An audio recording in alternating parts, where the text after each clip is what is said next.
I'm 82 years old, and one decision I made at 29 quietly erased the joy from the next 60 years of my life. Everyone called it the smart choice. They were wrong. I'm sitting at the same kitchen table where my life once felt full. The wood is scratched now. So are my hands. The house is quiet in a way that echoes, and lately my mind keeps walking backward, not to relive the good moments, but to stand again at the moment where everything changed. I didn't know it then. I thought I was being responsible. I thought happiness could wait.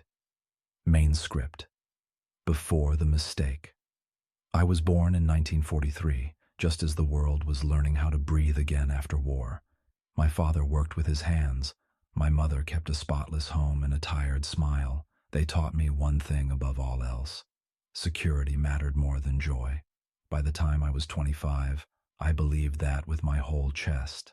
I met my wife Sarah in 1970.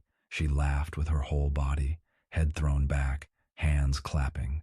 The first time she cooked for me, she burned the roast and cried like it was a tragedy. I told her it tasted like home. We lived in a tiny apartment that smelled like coffee and laundry soap. On summer nights, we sat on the fire escape, counting the cars below and talking about nothing important. Those conversations felt endless, like time was on our side. Back then, I was ambitious, not greedy, just determined. I wanted to be someone. I wanted to give her more than what my parents had scraped together. When our son, Michael, was born in 1974, I promised myself I would never fail him. I held that tiny body and thought, I'll work harder than anyone. I believed love was proven through sacrifice. That belief followed me everywhere. The turning point, the decision. It was 1981. I was 29 years old. I had been offered a promotion at the firm. More money, more hours, more pressure. It meant moving to another city, temporarily, they said. Sarah sat across from me at this very table. The baby monitor hummed softly in the background. She asked, "Do we really need this?" I remember the exact thought in my head. This is how men provide. I told her it was just a few years, that we could handle the distance, that it would all be worth it in the end. She nodded, but her smile didn't reach her eyes. I kissed Michael on the forehead that night. He smelled like shampoo and warm blankets. I told myself I was doing this for him. That was the lie I never questioned. The consequences, the realization. The first year away felt productive. I worked late, slept less, felt important. Every sacrifice felt justified. Phone calls replaced dinners. Birthdays became cards with rushed handwriting. I missed Michael's first school play, then another.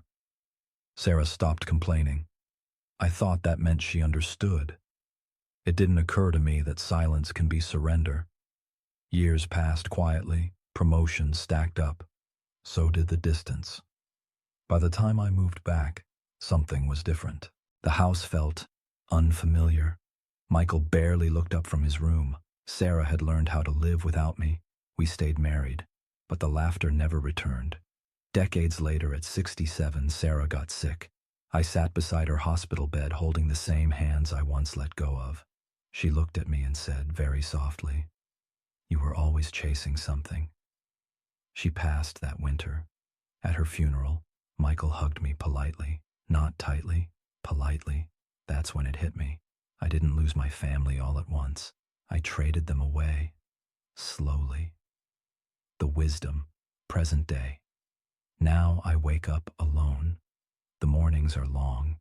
The silence is louder than any argument we ever had. I walk past framed photos of moments I barely remember living. I was there, but I wasn't present. If I could speak to my younger self, I wouldn't warn him about failure. I'd warn him about success that costs too much. I thought happiness was something you earned later.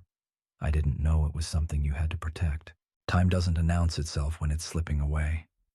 It just leaves quietly. I learned that too late.